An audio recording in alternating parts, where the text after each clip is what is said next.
안녕하세요. 오지훈 국어정원의 오지훈 선생입니다. 자, 오늘은 인문예술지문 13번째 시간이고요. 요 지문이 인문예술에서는 마지막 지문이 되겠습니다. 자, 그러면 이번 영상에서는요, 먼저 지문 해설부터 시작해 보도록 하겠습니다. 자, 바로 들어갈게요. 영화는 이야기의 예술이다. 자, 이렇게 영화에 대해서 얘기할 거고, 그 다음에 정의를 어떻게 내려줬냐면 이야기의 예술이다 라고 정의를 내려줬죠. 자, 영화에 대해서 여러 가지로 정의를 내릴 수 있는데 여기서는 이야기의 예술에서 이야기와 관련한 정의를 내려주고 있습니다. 자, 요 내용을 바탕으로 해서 그 뒤의 내용도 계속 이해하는 식으로 한 문장 한 문장 연결해가는 방식으로 글을 읽어나가는 게 제일 좋습니다. 자, 다음 문장 볼까요? 영화 발전의 초창기에는 영화의 이미지 자체에 집중했다 이렇게 돼 있네요. 자, 초창기라는 시대가 나왔으니까 시대 구분에는 항상 네모칸. 왜냐하면 이제 요거를 기준으로 해서 뭔가 변화가 있을 거니까요. 자, 초창기에는 어떻게 했다고? 영화의 이미지 자체에 집중했다. 자, 그런데 그 이후 바로 나왔네요. 그 이후 영화는 이야기의 예술로 발전했고요. 관련 기술을 발전시켜 왔다. 이렇게 돼 있네요. 자, 관련 기술도 발전했다. 영화는 이야기의 속성과 관련해 내러티브의 관습을 확립해 왔다. 이렇게 돼 있는데요. 자, 내러티브 관습이 뭔지는 아직 설명이 안 됐습니다. 요 뒤에 나올 것 같은데요. 자, 천천히 찾아볼까요? 자, 이때 내러티브랑 바로 나왔군요. 내러티브란 영화의 이야기를 조직하는 방법과 기술을 의미한다. 자, 뭐라고요? 영화의 이야기 조직, 방법, 그리고 그 기술 해서 방법에 관련되는 내용이라는 걸 알 수가 있네요. 영화의 내러티브는 미장센, 카메라 기술, 음향 효과, 자막 활용 등 다양한 기술을 포함하는 개념으로 플롯의 전략, 사건의 인과관계, 시간 배열, 공간의 재구성 등에 의존한다. 자, 쭉 나열해주고 있어요. 영화의 내러티브 방법에 대해서 이런 것들이 있다고 합니다. 그리고 인과관계도 있고요, 시간 배열도 있고요, 공간을 또 이렇게 재구성하는 것도 있다고 하네요. 자, 이때 플롯의 전략이란 제작자의 의도에 따라 이야기를 어떻게 구성할 것인지에 대한 전략을 의미한다. 자, 그리고 이제 이 중에서 플롯 전략에 대해서 얘기를 하는데요. 자, 이게 뭐냐 봤더니 제작자의 의도에 따라 이야기를 어떻게 구성할 것인가에 대한 전략을 의미한다고 합니다. 자, 전략이라고 하는 거 참고로 방법이라고 할 수 있겠죠. How to, 그죠? 자, 이야기가 내러티브에 의해 표현되는 대상이라면, 자, 그래요. 자, 이야기는 어떻게 된다고? 내러티브에 의해 표현되는 대상이고요. 플롯이란 게 있는데, 자, 플롯은 이러한 대상에 표현되는 방식을 의미한다. 이렇게 볼 수 있습니다. 방식, 방법이죠, 역시. 자, 그러면 예를 들어서 사건이 일어난 순서에 따라 이야기가 흘러가는 것을 연대기적 서술 방식이라고 하는데, 좋습니다. 또 개념은 나왔잖아요. 네모칸 치고요. 자, 무슨 뜻이라고요? 연대기적 서술 방식은 사건이 일어난 순서에 따라 이야기가 흘러가는 것. 자, 이러한 방식은 지시어 삼각형 쳐주시고 이게 어떤 걸 지시하는지 알아봐야 되겠죠? 자, 바로 앞에 있는 연대기적 서술 방식이라고 볼 수 있습니다. 자, 이야기와 플롯이 일치하는 경우라고 할 수 있다. 자, 그러나 이야기의 순서를 뒤섞어 놓고 과거와 현재를 교차하는 방식, 과거와 현재를 교차하는 방식은 이야기와 플롯의 불일치라고 할 수 있다. 자, 이제 지금 두 개가 나왔으니까 비교 앤드 대조를 해줘야 되겠죠? 그러니까 어떻게 돼요? 순서, 시간 순서대로 흘러가는 것은 이야기와 플롯이 일치, 그리고 그게 아닌 거, 교차하는 방식, 섞여 있는 거는 이야기와 플롯의 불일치. 자, 이렇게 볼 수 있다는 거죠.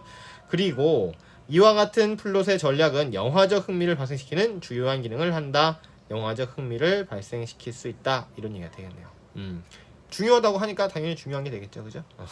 자, 좋습니다. 그러니까 어떤 내러티브인지 플롯의 전략은 무조건 영화의 흥미를 발생시키는 주요한 기능이다. 이렇게 이해하셔도 될 것 같습니다. 왜냐하면 우리는 이 지문 안에 있는 내용만 가지고 시험을 치르는 사람들이니까요. 네. 자, 그럼 계속 갈게요. 영화의 내러티브 양식은 크게 할리우드 내러티브 양식과 대안적 내러티브 양식으로 구분할 수 있다. 이럽니다.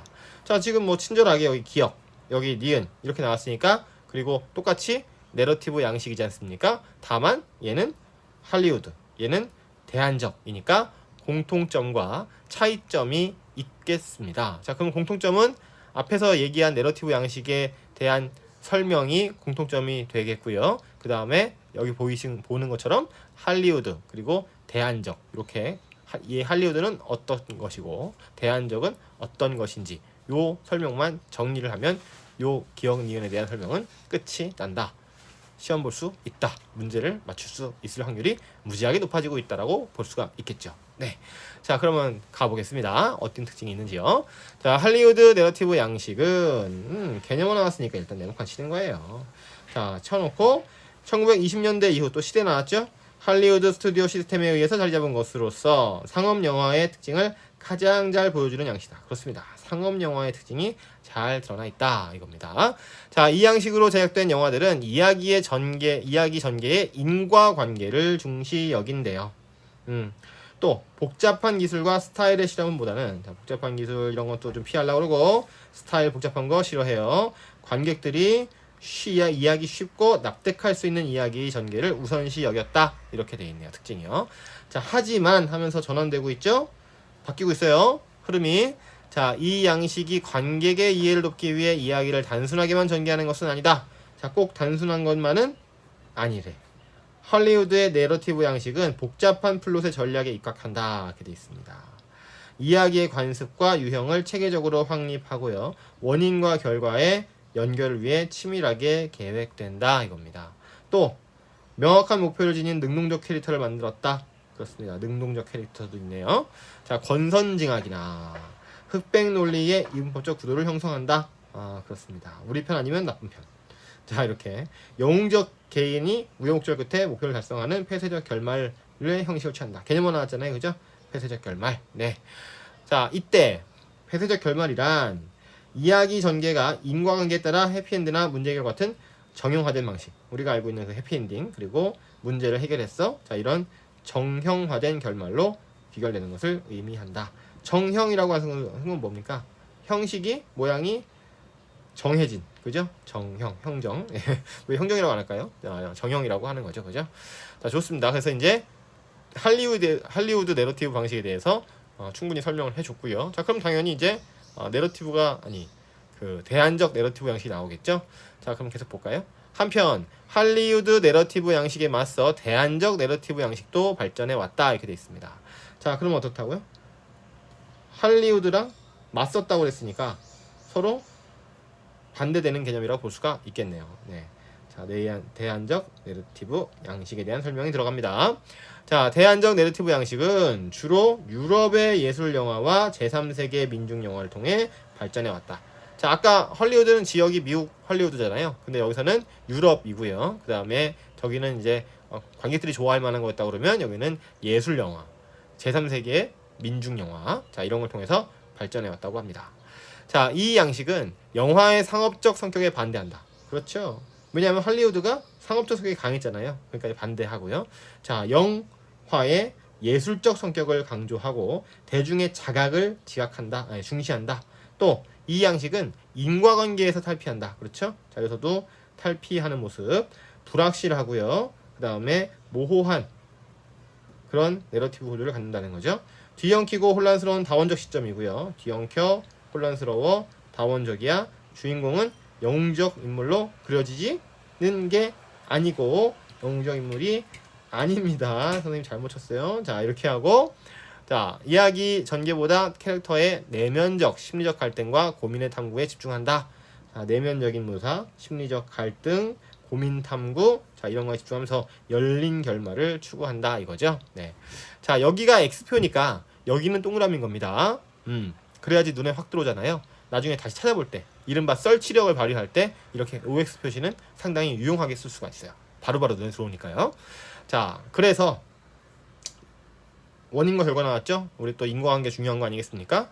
자, 그래서 이런 이유 때문에 이러한 양식의 영화, 즉 대안적 내러티브 양식의 특징을 지니는 영화는 어느 시점에서 끝나는 것이 아니라 또 역시 멈춰서는 듯한 인상을 준다. 그러니까 여기서 말하는 어느 지점에서 끝난다는 것은 위에서 얘기했었던 폐쇄적과 연결되는 내용이 되겠죠.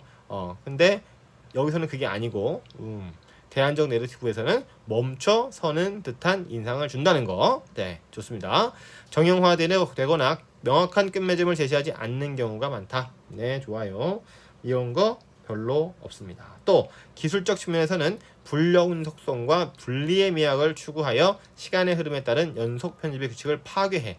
그러니까 이제 우리가 편안하게 볼 수 있는 영화가 아닌 거죠, 그죠? 용어를 이제 파괴하니까 영상, 음악, 자막의 불일치 등 다양한 실험이 일어나기도 한다, 사용되기도 한다. 그렇습니다. 음악하고 뭐 영상이 이제 안 맞아, 막 그죠? 불일치가 된다. 자, 이럴 수 있다는 거죠. 네. 하여튼 뭐 우리 마음에는 안 들을지라도 뭐 그렇다는데 뭐 더 이상 뭐 참견할 말은 없는 거죠. 자, 그래서 이 두 대상 할리우드랑 대안적 내러티브의 양식을 비교 대조하는 요 내용이 다 이 출제 포인트가 되는 것이고 출제에 밭이 되는 거죠. 네, 좋습니다. 자, 그럼 이제 마지막 문단 갈게요. 영화의 역사는 할리우드 내러티브 영화와 대안적 내러티브 영화가 대립하여 발전해온 역사라고 볼 수 있다. 자, 이 글 쓴 사람은 이렇게 생각하고 있어요. 할리우드랑 대안적이랑 서로 대조를 이루고 있으면서 어때? 이 대조 관계가 발전해 영화가 대립하면서 발전해온 것이다. 자, 이렇게 본다는 거죠.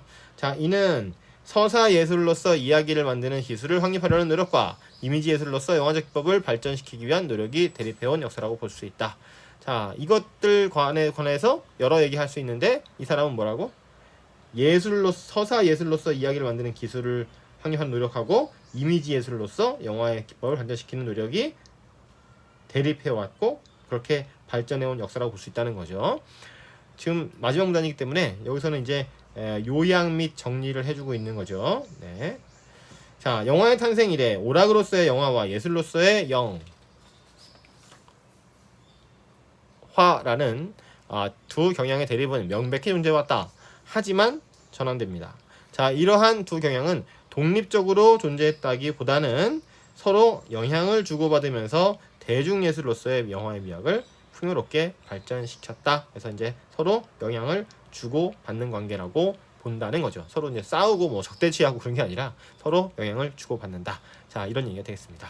자, 그래서 이제 이 지문도 여타 그 다른 인문예술 지문과 유사하게 처음에는 개념 주고요. 그 다음에 공통적인 요소를 제시를 한 다음에 두 대상을 놓고 그 차이점을 제시를 한 다음에 끝에 가서는 이 대상들이 갖고 있는 의의와 앞으로의 전망 같은 것들 이런 거를 제시하고 마치고 있다고 볼 수가 있겠죠.